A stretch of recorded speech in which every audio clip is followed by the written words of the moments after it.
You indicated you've taken significant steps. Yes. I wrote that down as part of your testimony. We've taken significant steps.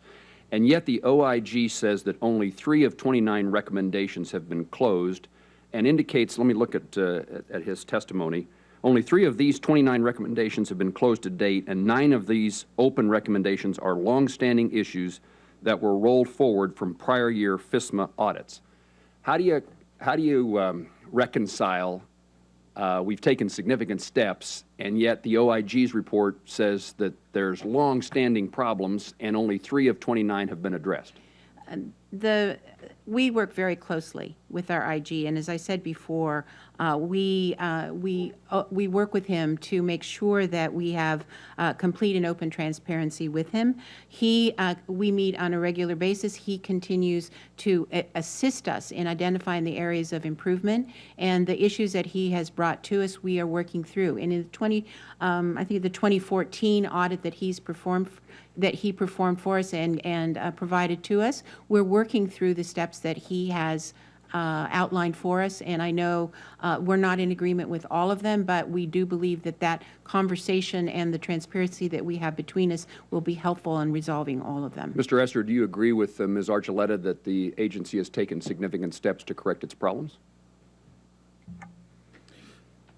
Yes, I do. I think they have made great strides over the years to improve some of the issues that we've reported. For example, the decentralization issue, which went back to 2007, in this past year's FISMA audit, we decreased our severity of that finding from a material weakness to a significant deficiency. In addition, there's a number of other areas where they've put in tools and made strides to improve security.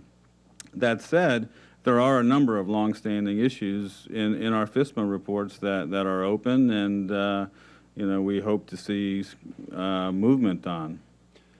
Mr. Spires, let me take this, give you an opportunity. If you were still in the former capacity at this agency instead of the IRS or the Homeland Security, sure. Let me first start with a broader question. Based upon your understanding of the facts involved here and your best judgment, was the breach or breaches that have occurred at OPM, were they predictable based upon what we knew looking at for example, the OIG report? If you saw those reports, is this an outcome that could be expected?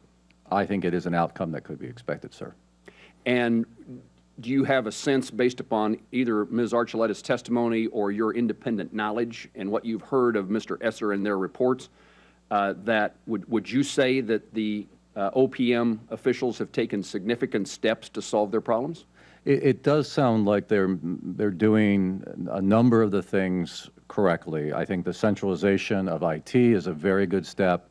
They're talking about a modernization program that would upgrade their IT infrastructure. That being said, I'm going to go back to my earlier point that if I had walked in there as the CIO, and again, I'm speculating a bit, and I saw the kinds of lack of protections on very sensitive data, the first thing we would have been working on is how do we protect that data, okay? Not even talking about necessarily the systems. How is it we get better protections and then control access to that data better? And I think that is probably where the focus needs to perhaps even shift here, based on what I'm hearing.